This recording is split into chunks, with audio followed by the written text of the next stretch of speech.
us staying out longer than everyone else. They talked about a wing adjustment. They vetoed that wing adjustment and a crash on the track. Huge crash on the front straightaway. Looks like Connor Daly and I believe Joseph Newgarden. Big hit coming into the tri-ovals. See Joseph Newgarden moving in the car. That is a big relief. That was in the kink coming to the start-finish line. Understand that both are talking on the radio, and that is good. There's Connor Daly in his car, massive damage. You see Joseph Newgarden in his, talking to the safety workers when they got there. We never like to see a car go cockpit first into the wall like that. That is terrible. A lot of damage on both of these cars. Are completely destroyed. If we can hopefully get a replay, you know, Connor Daly was still on track, hadn't pitted yet on worn tires. Joseph Newgarden on new tires.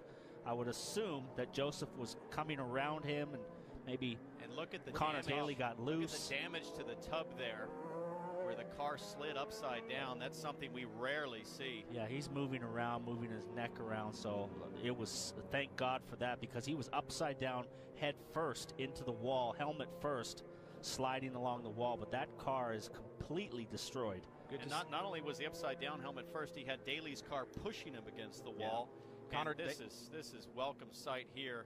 Connor Daly out and walking away from his car. The roll bar on the top, the roll bar on the car did its job. It's smashed up, but it is still intact and there. So, and this is the best thing I've seen in a while. Shaken, obviously, but Joseph Newgarden standing on his own with help from the Home Ultra safety crew, kind of pointing when he got there to his shoulder and also to his head, letting them know that he had had contact.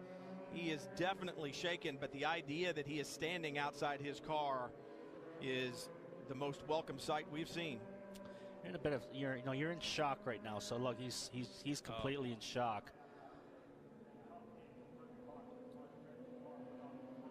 There's not a better safety crew in the business than the Home Ultra safety crew. If you end up in this situation, that's what you want to see when you open your eyes, is these guys in the orange standing there. Adrenaline at that point, you want to get out of the car. A lot of guys, you feel like you're okay, but once you get out of the car, you realize, I don't feel so good. Well, so the pain can just come like a giant wave. All right, let's go back and take a look. Up at the top of your screen, Connor Daly loose. Connor got loose. Connor just got loose, corrected, and went up into the track into Joseph, and now Joseph's upside down, and the front spins around, and Connor's car pushing it right into the wall, into the safer barrier. It's a good thing that was. Dario Franchitti, that is a nasty crash. Takuma Sato and Viso. Dario Franchitti, I think, is in pain. That looks like a heavy crash. I can see him put his head back. As a driver, I feel like I see the wincing there, but let's hope they're okay. Yeah, a crash like that, you got to gather your thoughts a little bit too, even if you and your breath. Yeah, and your breath. You can see Takuma Sato, the guys seem to be on the radio. Viso is extracting himself from the Sitco Andretti Autosport car. What went down here? This is a very high-speed section of the track. It's a blind right-hand sweeper. And there is just debris everywhere.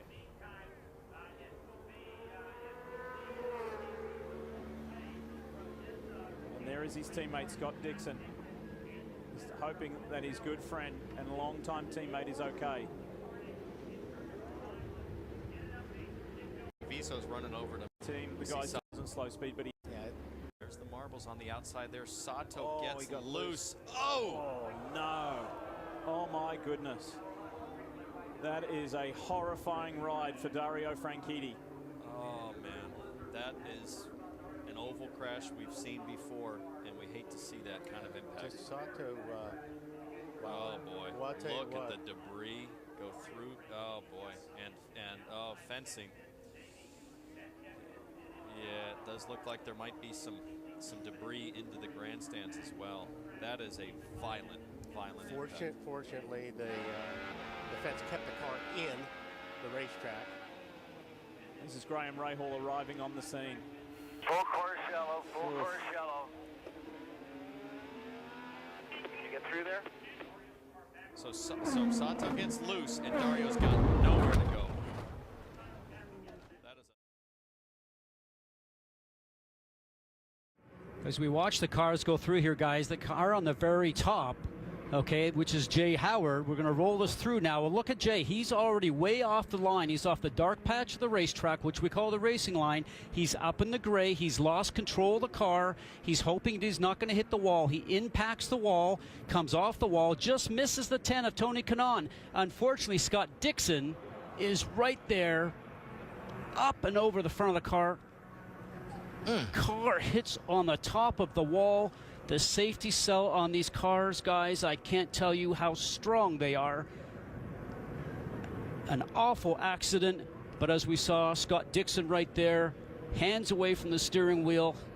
We saw him get out, and when we first went to this frame, when we first saw this accident, you heard some roar from the crowd, and that was because they knew that Scott Dixon was okay, and the 77 of Jay Howard was also okay. Boy, this is just bad timing on Dixon's part and incredible fortune with the way this car lands on top of the wall. Or he's incredibly fortunate.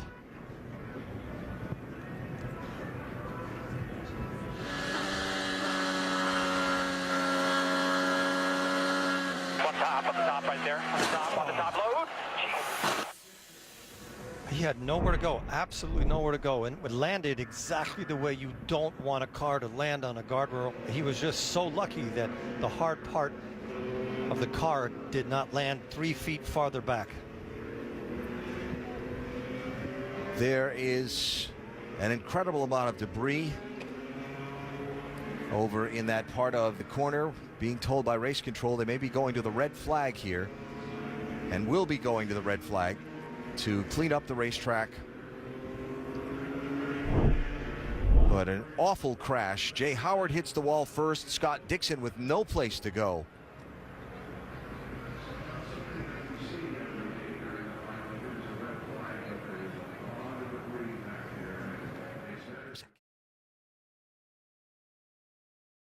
.231's the first driver to put any lap in the 231 so far. Trouble! Oh, what a crash! What a terrible crash!